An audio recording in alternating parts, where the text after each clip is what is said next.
Por venir, ¿eh? ¿Cómo estás? Bien. Bueno, un primer análisis del discurso del presidente. Fuerte con lo que estaban contando, ¿no? Cambiar Cambiar tanto de tema. Bueno, la verdad que todo es muy fuerte al lado de...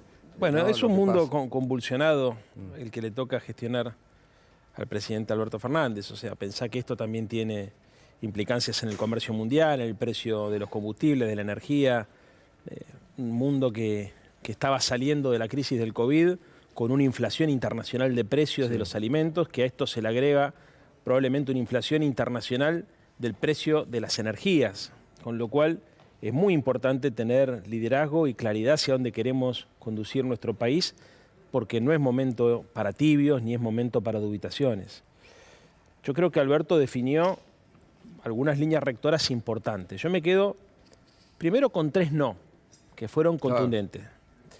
El no a la reforma laboral, que era algo que se había dejado trascender también días atrás y que forma parte del programa de la derecha en la Argentina. Estos que dicen que hay que facilitar los despidos hoy para poder crear empleo mañana, que no han logrado conseguir un solo ejemplo en el mundo donde ese tipo de políticas se haya podido llevar adelante con éxito. Obviamente, eso es también la defensa del derecho de los trabajadores a planificar su propia vida. Cuando hablamos de reforma laboral, a veces lo utilizan el eufemismo de modernizar, pero en realidad lo que quieren decir es precarizar, eliminar la indemnización y ponerte en una situación de vulnerabilidad. Primer no, rotundo. Y es muy importante porque cada vez que el fondo viene a cualquier país trae consigo esa receta. El segundo no, muy importante también, no a la reforma previsional. Exacto. La reforma previsional en realidad es la privatización del sistema y es el retiro del Estado de la regulación. Ya vimos lo que pasó, no solamente en la Argentina, sino también en Chile con las AFJP. Y eso me parece muy importante. Y el tercer no es el no a los tarifazos y a las políticas de ajuste. El Fondo Monetario también se caracteriza por recomendar políticas de austeridad que provocan altos niveles de recesión, destrucción de empleo y crisis social. El gobierno se comprometió, obviamente, en el proceso de normalización de la macroeconomía, pero a generar un acompasamiento que evite que se pulverice el poder adquisitivo del salario. Alberto hizo referencia a una ley que había sido vetada por Macri en el 2018, que pone un tope al aumento de las tarifas por sobre la variación del índice salarial, ¿no? Entonces, me parece que son 3 no importantes. Y 3 o 4 sí que nos tienen que poner contentos. Primero, la idea de la producción y el desarrollo. Se enfatizó muchísimo en eso. Un Estado que va a tratar de planificar y de articular con el sector privado para generar condiciones de crecimiento y desarrollo. Segundo lugar, una Argentina solidaria. Gustavo, muy importante las medidas que se anunciaron en materia de seguridad social y de contención social. El aumento de las becas Progresar, que es clave para generar movilidad social ascendente, el presidente se comprometió a duplicarla, la reactivación del Plan Conectar Igualdad, el refuerzo de las partidas sociales. Un tema que pasó desapercibido también, pero me parece importante subrayar, la inclusión de las cooperativas de trabajo en los programas del gobierno, ¿no es cierto? Sí, que es clave. Como dadores de trabajo, pero que aparte sean contratados por el Estado para participar, por ejemplo, de obras públicas, ¿no? Claro. O de pymes que den ahora con el tema de los precios, que planteó muy bien el presidente hoy, como principal problema el tema de la inflación y el tema de los precios, ¿no? Y el tercer punto, el tema de la modernización. La Argentina tiene que mirar hacia el futuro y yo creo que está claro que todo lo que tenga que ver con la ciencia, la tecnología, la innovación. Yo te agregaría, si me permitís, Leandro, porque esto seguramente no se va a decir mañana y muchos no lo destacan, el incremento en los presupuestos para infraestructura, ciencia y tecnología. Habló mucho de ciencia y tecnología el presidente hoy, y educación. 3 presupuestos importantes que se aumentan, ¿no? Entonces, cuando dicen ajuste, ¿no? Algunos compañeros tuyos también de bancada que hablaban o presumían que hoy que iba a haber anuncios de ajuste. No sé dónde está el ajuste, ¿no? El presidente fue siempre categórico al decir que la normalización de la macroeconomía se va a producir con el crecimiento económico. No. A ver, la derecha tiene un programa de ajuste, un programa recesivo. Cuando vos escuchás lo que ellos proponen, viste que estaban indignados porque no se anunció una flexibilización laboral, no se anunció una privatización del régimen de jubilaciones, no se anunció un tarifazo. Yo creo que este es el verdadero enojo por el que se retiraron algunos, ¿no? Del PRO sobre todo. Claramente, a ver, Alberto podrá haber cometido errores, pero nunca vulneró el contrato electoral. Nunca. Y esto es algo que nos tenemos que sentir todos orgullosos, porque no es común en el mundo actual encontrar un presidente que no rompa lo que dijo en campaña electoral para sentirse más cómodo gobernando. En general, los presidentes, cuando están sometidos a las presiones que está sometido el presidente de la Nación, por ejemplo, suelen recostarse sobre el poder. Y acá no es el caso. Acá se dijo concretamente, se enfrentó al poder real. Vos pensás, Gustavo, que para nosotros sería... Imagínate qué negocio sería avanzar en una privatización del régimen previsional. Para los bancos, para los grupos de poder. No tendría ningún problema Alberto Fernández con las corporaciones y con el establishment si abriera ese negocio. Bueno, la denuncia sobre la complicidad judicial de jueces, el poder real con la justicia es dura, es contundente y es lo que estamos viviendo los argentinos. Mi amigo Carlos Heller suele decir, nosotros no somos hincha del déficit fiscal. Nosotros creemos en la búsqueda del equilibrio de las cuentas públicas, pero ese es un camino que se hace a partir de un horizonte ético, y nuestro horizonte ético es mejorar la distribución del ingreso, nuestro horizonte ético es reducir las desigualdades y fundamentalmente construir un proyecto de crecimiento económico sostenible en el tiempo. Quedó comprobado. Alfonsín, me acuerdo en un momento cuando le preguntaban por las políticas de los 90, decía, ajusta recesión, termina en represión, Gustavo. Claro, entonces, totalmente. cuando la derecha te propone, o nos propone a los argentinos, avanzar hacia un programa de ajuste ortodoxo, duro, sepamos que eso genera conflicto social. Imagínate vos a los personeros de la derecha administrando el conflicto social en la Argentina, lo que sería, ¿cómo resolverían estos tipos que te dicen que hay que llenar de agujeros a cualquier persona con tal de garantizar vaya a saber qué derecho? Imagínatelo resolviendo un conflicto de tierras, imagínatelo resolviendo un conflicto social o un conflicto sindical prolongado. Los problemas de la Argentina no se resuelvan con voluntad o con declaraciones públicas, se resuelven con política, con muñeca, con trabajo, con construcción política. ¿Y vos creés que el discurso de hoy, que fue un discurso muy político, también fue un discurso hacia la interna del Frente de Todos, tranquiliza algunos ánimos que creían que este acuerdo con el fondo iba a traer un ajuste, un tarifazo infernal, cosa que hoy el presidente ha desmentido?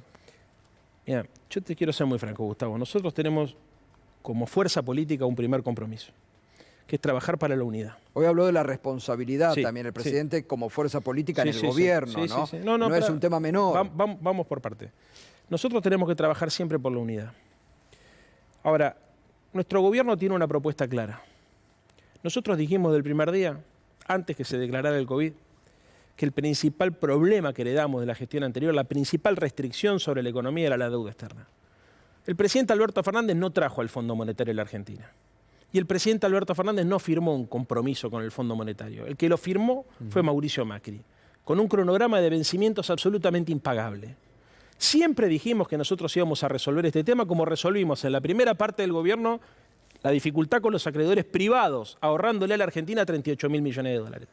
A nadie le gusta tener que sentarse con el Fondo Monetario Internacional, pero sería una responsabilidad enorme patear el tablero y decir que lo pague Macri, porque por más que eso pueda resultar efectista, como hace un sector de la ultraizquierda de la Argentina, tenemos que ser conscientes que al día siguiente a la Argentina se le vendría el mundo abajo, en términos, pero no en términos de las finanzas públicas, en términos de la economía real, de la sociedad. Eso provocaría una hiperinflación, el poder un real colapso que sería social. el primero en ir contra el gobierno. Por supuesto. Papás, digo, vamos a decir las cosas como son. O sea, nosotros hemos trabajado siempre sobre la premisa que la Argentina tenía que resolver y normalizar su relación con el mundo. Hoy recordó el presidente lo que había dicho el 10 de diciembre del 2019 sobre el tema de la deuda, ¿no? Exactamente. Que hizo bien en recordarlo. Y hizo bien además, para mí una parte muy importante, que la verdad que no puedo creer cómo reaccionaron de la manera que reaccionaron, es decirle a la gente, esperen muchachos, nosotros dijimos en la campaña electoral que había que investigar esta deuda. Y está la justicia.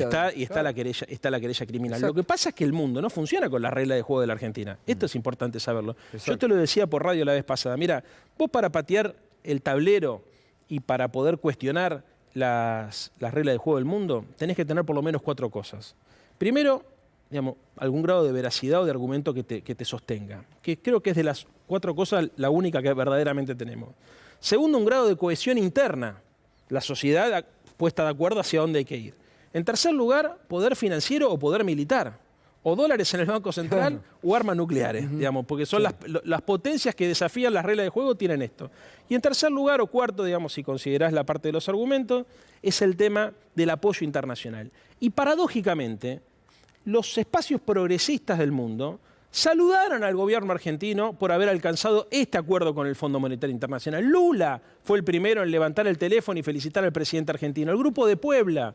¿Por qué? Porque el Fondo Monetario Internacional termina siendo una suerte de auditor de la economía mundial. Y no es que nos guste que eso suceda, es la economía real. Totalmente, Si nosotros desconociéramos eso, Gustavo, y esto es muy importante, las consecuencias no serían que la Argentina tendría más recursos, sino que tendría menos. Porque por ahí mucha gente no lo sabe, pero hay otros organismos de crédito que financian al Estado argentino, el BID, la CAF, el Banco Mundial. Esas líneas de crédito se cortarían. Hay actores y agentes privados que toman crédito en el exterior, para los cuales también una decisión de esa naturaleza le cortaría las líneas de financiamiento. Hay una primera que hoy, la verdad, que pasó desapercibido, me parece que es una noticia importante, David la podrá complementar. El anuncio de la ampliación del swap con China, claro, es una noticia muy importante, sí, ¿no? Por 3.000 millones de dólares. Por 3.000 millones de dólares. ¿Y eso por qué se produce hoy? Bueno, porque el gobierno está trabajando. Porque hubo acuerdo con el fondo. Claro, China pide el acuerdo con el fondo para ampliar el swap, claro, este canje de monedas. Por eso el acuerdo también es importante. Hay un tema muy importante que puede parecer menor si no se conoce de finanzas. La reserva del Banco Central es la clave de la gobernabilidad. Si vos tuvieses 20.000 millones de dólares líquidos en el Banco Central, a disponibilidad real, tendrías mucho más margen para hacer negociaciones. Si vos no los tenés, que es el caso de la Argentina, que hereda una economía quebrada, sin dólares en el Banco Central, tu capacidad de negociación con el Fondo Monetario es mucho menor. Entonces, lo primero que tiene que hacer el presidente, y esto que decís vos va en esa dirección, es recomponer reservas. Bueno, y ese es los dólares te dan la gobernabilidad en la Argentina. Ese es el objetivo del equipo económico y del presidente, recuperar las reservas para recuperar autonomía en las políticas. Pero volviendo a tu pregunta, Gustavo, nosotros estamos en una situación... La política argentina ha enloquecido, porque el gobierno nuestro tiene que ir por un andarivel. Mira, un sector de la política te dice no hay que pagar impuestos. Otro sector de la política te dice no hay que pagar la deuda externa. Es entre la rebelión fiscal y el default. Claro. No pasa en muchos países del mundo que te tiren de los dos lugares, que una suerte de operación de pinzas y que vos tengas que explicar todo el tiempo lo irracional. Lo irracional no se explica, se cae. Vos fíjate, por un lado la oposición diciendo tienen que eliminar los subsidios y por otro lado te dicen eso sí, no suban las tarifas. Después te dicen hay que achicar el gasto público, pero suban las jubilaciones. Eliminen las retenciones, pero controlen el precio de los alimentos. Claro. Liberen la venta de dólares, pero no devalúen. Es la verdad, es demencial lo que estamos viviendo, porque la gente habla desde un sector de la política, y tampoco quiero generalizar para no caer en lo que uno muchas veces critica, termina hablando de un nivel de irresponsabilidad como si las palabras no tuviesen nada que ver con las acciones. Sí. Y bueno, a ver, ¿cómo hay que evaluar al gobierno de Alberto Fernández? Hay que evaluarlo a partir de la realidad que le toca administrar, con COVID, con la herencia recibida del macrismo, con los 100.000 millones de deuda, con guerra. Con la guerra y encima con un sector de la política que es capaz de decir cualquier cosa con tal de ganar centímetros en los diarios. Sí, que está muy loca realmente, ¿no? Hay que decirlo en estos términos, ¿no? Y contradictoria en forma permanente y queriendo desconocer que gobernaron durante 4 años la Argentina. Gustavo, está todo el tiempo tratando de generar el escándalo. Le hablan a sus audiencias de Twitter, ni siquiera le hablan a su electorado. Es la lógica del show, del espamento, la verdad. Yo entiendo que la emoción cumple un papel en la comunicación política. Y eso hasta podríamos decir que es positivo. Pero cuando la emocionalidad anula la racionalidad, bueno, enloquece a la sociedad. Entonces yo creo que la responsabilidad de la política es tratar de elevar el nivel de conciencia de la gente y racionalizar el debate. Va por ahí, me parece. Diputado, bueno, les quería preguntar qué va a pasar en el Congreso con el acuerdo con el fondo. En principio, en la Cámara de Diputados parece que hay más facilidad para la aprobación. No sé en el Senado, ¿cómo lo ve? Yo aspiro a que la Argentina, como nación, pueda resolver este tema. A ver, el default para la Argentina es el peor de los escenarios, por todo lo que te estoy contando. Yo creo que no es fácil para nadie desentenderse de esta responsabilidad. Yo creo que el acuerdo va a salir. Me parece que lo más importante de todo es que tengamos claro qué estamos discutiendo, que logremos poner en un carril de racionalidad el debate para poder despejar rápidamente esta restricción de nuestro horizonte. Si nosotros no logramos resolver el problema de la deuda, no logramos resolver el problema de la inflación, ni logramos resolver el problema del crecimiento. Porque para controlar la inflación y para estimular el crecimiento económico se necesitan dólares. Y si vos no tenés dólares, y si no los tenés de la mañana a la noche, porque el vencimiento que dejó Macri nos pone el 22 de marzo, no Magoya, el 22 de marzo nos pone frente a una situación límite. Con un vencimiento además después mensual que uno lo va sumando y llega a los 19.000 millones de dólares este año y otros 19.000 el año que viene. Entonces, la dirigencia política tiene que estar a la altura, tenemos que mirar a la gente a la cara y explicarle la complejidad de la situación. A mí no me agrada, en lo más mínimo, quedar en una posición que alguien pudiera suponer que uno lo que hace es defender los intereses de los acreedores. Yo no defiendo los intereses de los acreedores, defiendo los intereses de las argentinas y de los argentinos, porque entiendo que si la Argentina no tiene un acuerdo con el Fondo Monetario Internacional, al día siguiente hay un colapso social. Es así de sencillo. Y lo vengo repitiendo hace más de un año. No solamente colapso social, colapso político. ¿Cómo crees que reaccionarían los grandes medios que están buscando en todo momento desde el 10 de diciembre del 2019 ir contra el gobierno y el poder real de la Argentina si no hubiera un acuerdo? Lo voltean en 2 días. Bueno, aparte, ¿sabés qué creo yo? Sí, eso es lo que hay un están sector esperando de la derecha que está esperando a que eso suceda. Exacto. Porque necesita ese colapso político y ese colapso social para poder venir con el aplicar, ajuste. y además con la Claro. dolarización de la economía, Gustavo. totalmente. Porque lo que tienen en carpeta estos tipos no es solamente la modificación Bueno, de eso estas lo tres venías cosas. anticipando vos casi en soledad, ¿no? Que vienen por la dolarización de la economía. Es lo que Sí, están buscando. pero a ver, la ultraderecha cuando plantea la eliminación del Banco Central, lo que está planteando es la eliminación de la moneda. Claro. Cuando ellos plantean que la moneda argentina no tiene solución, que es imposible, lo que están planteando es eso. Bueno, y yo creo que si vos te pones a pensar la neoconvertibilidad, estamos en un país, lamentablemente, que después de lo que pasó en el 2001, reivindica a Cavallo. Si hoy hay condiciones sociales para reivindicar a Cavallo, Cavallo, que además de ser el padre de la convertibilidad, fue uno de los responsables de la estatización de la deuda privada, porque el proceso de estatización de deuda privada se inicia en el 82 cuando él era presidente del Banco Central. Después lo termina resolviendo otro director que asumió Y en quien tomó la representación de posta él. ahora, que es Milei, ¿no? Que Bueno, sigue los mismos pasos.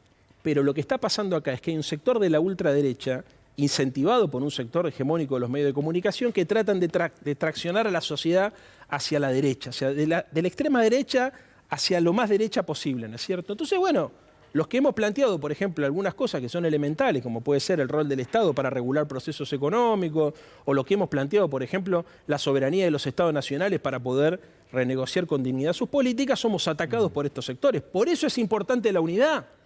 Porque el enemigo son los... A ver, yo no creo en los enemigos en política, pero sí creo en los adversarios, salvo los que son antipatria, que eso entran dentro de otra categoría, pero tenés que tener volumen para ser antipatria, no alcanza con decir que sos antipatria. Así que digamos que en la Argentina el problema lo tenemos con aquellos sectores que están tratando de generar condiciones de crisis social, de colapso social, para poder aplicar este programa de ajuste, que fue lo que sucedió en la década de los 90. O sea, Cavallo recorría el mundo pidiendo que a la Argentina le dejen de prestar, ayudando al shock económico, con la intención de poder hacer después cirugía mayor. Eso es el adversario, ese es lo que el frente de todos tiene que tener claro y es lo que todos tenemos que tener claro para entender cuáles son las prioridades en nuestro país. Sí, y que buscan regresar al poder bajo toda circunstancia para reinstaurar estas políticas de ajuste permanente a la Argentina, ¿no? Ajuste permanente y exclusión social.